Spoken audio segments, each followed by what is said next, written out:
Hello மக்களே, ஐபிபிஎஸ்லேருந்து கொஞ்ச நேரத்துக்கு முன்னாடி 2025-26க்கான ரிவைஸ்டு டென்டேட்டிவ் கேலண்டர் ரிலீஸ் பண்ணியிருக்காங்க. ஐபிபிஎஸ்னால் கண்டிப்பாக தெரிஞ்சிருக்கும். அதாவது இந்தியாவில் இருக்கிற பேங்கிங் எல்லாத்துக்குமே அவங்க தான் எக்ஸாம் கண்டக்ட் பண்ணுவாங்க. எஸ்பிஐ, ஒரு சில ப்ரைவேட் பேங்க் தவிர ஒரு 11 வகையான நேஷனலைஸ் பேங்குக்கு இவங்க தான் செலெக்ஷன் பண்ணுவாங்க. இது இல்லாமல் கிராம வங்கிகளுக்கு இவங்க தான் எக்ஸாம் கண்டக்ட் பண்ணுவாங்க. வருஷத்துக்கு பார்த்தீங்கன்னா கிட்டத்தட்ட 20,000க்கும் மேற்பட்ட வேகன்சி வரும். அதோட டென்டேட்டிவ் ஆனுவல் பிளானரை ரிவைஸ் பண்ணி கொடுத்துருக்காங்க. அதாவது இதுக்கு முன்னாடி பார்த்தீங்கன்னா அந்த ஆர்ஆர்பிஸ், அதாவது ரீஜனல் ரூரல் பேங்க் சொல்லுவாங்க, கிராம வங்கிகள், அதற்கு தான் முதல்ல எக்ஸாம் கண்டக்ட் பண்ணுறதா இருந்தது. இன்றைக்கி தான் ரிலீஸ் பண்ணியிருக்காங்க 16/6/2025. இது வந்து பழைய ஆனுவல் பிளானர். அதில் வந்து அந்த ஆர்ஆர்பிஸ் தான் முன்னாடி 7ஆம் மாதமே எக்ஸாம் இருக்கிற மாதிரி இருந்தது. இப்போ அதை தான் சேஞ்ச் பண்ணி நவம்பர் டிசம்பரில் இருக்கும் அப்படின்ற மாதிரி சொல்லியிருக்காங்க. மேபி இந்த ஆர்ஆர்பி எல்லாத்தையுமே மே மாதத்தோட மெர்ஜ் பண்ணாங்க, அதனால கூட இந்த டேட் மாறி இருக்கலாம். அதே மாதிரி அந்த பப்ளிக் செக்டர் பேங்க்ஸ்க்கும் டேட் எல்லாமே சேஞ்ச் பண்ணியிருக்காங்க.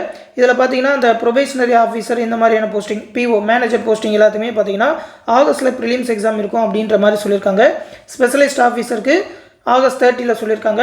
அதுக்கப்புறம் அந்த கஸ்டமர் சர்வீஸ் அசோசியேட், அதாவது அந்த கிளர்க்கு போஸ்ட்டு இந்த மாதிரி வச்சுருக்காங்க. அதுக்கு வந்து அக்டோபர் 4, 5, 13 இருக்கும் அப்படின்ற மாதிரி சொல்லியிருக்காங்க.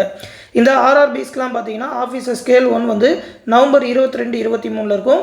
ஆஃபீஸர் ஸ்கேல் 2 அண்ட் ஸ்கேல் 3க்கு வந்து மெயின்ஸ் எக்ஸாம் தான் 28 டிசம்பரில் இருக்கும். ஆஃபீஸ் அசிஸ்டண்ட்டுக்கு வந்து டிசம்பரில் 6, 7, 13, 14 இருக்கும் அப்படின்ற மாதிரி டேட் எல்லாமே சேஞ்ச் பண்ணி கொடுத்துருக்குறாங்க. இதில் பார்த்தீங்கன்னாக்கா அந்த customer service associate clerk posting, அது இல்லாமல் ஆஃபீஸர் ஸ்கேல் 1, ஆஃபீஸ் அசிஸ்டன்ட், இந்த போஸ்டிங் எல்லாத்துக்குமே எக்ஸாம் நீங்கள் தமிழ்லேயே எழுதலாம். லாஸ்ட் 2 இயர்ஸாக பார்த்தீங்கன்னா தமிழ்லேயே தான் கண்டக்ட் பண்ணுறாங்க. மொத்தமாக பார்த்தீங்கன்னா வருஷம் 20,000க்கும் மேற்பட்ட வேகன்சி ரிலீஸ் பண்ணிட்டு இருக்காங்க. நீங்கள் பேங்கிங் அப்படின்னு சொல்லி தனியாக ப்ரிப்பேர் பண்ணிட்டு இருக்கீங்கன்னாக்கா இந்த ஆனுவல் பிளானர் டேட் எல்லாத்தையுமே கவனத்தில் வச்சுக்கோங்க. இதுக்கப்புறம் பார்த்தீங்கன்னா தொடர்ந்து நோட்டிஃபிகேஷன் ரிலீஸ் பண்ணிடுவாங்க. இந்த ஆனுவல் பிளானரை நம்மளோட டெலகிராம் குரூப்பில் கொடுத்துருக்கேன். அந்த டெலகிராம் குரூப் லிங்க் இந்த வீடியோக்குள்ள டிஸ்கிரிப்ஷனில் இருக்கும், எடுத்து பார்த்துக்கோங்க. தொடர்ந்து பேங்கிங் ஜாப் பற்றி வேறு ஏதாவது அப்டேட் வந்ததுன்னா கண்டிப்பாக நம்ம சேனலில் தெரிவிப்போம். அந்த அப்டேட் எல்லாத்தையுமே உடனே தெரிஞ்சுக்க மறக்காமல் நம்ம சேனலை சப்ஸ்கிரைப் பண்ணி வச்சுக்கோங்க. அடுத்து இன்னொரு முக்கியமான அப்டேட்டோட சந்திக்கிறேன். நன்றி.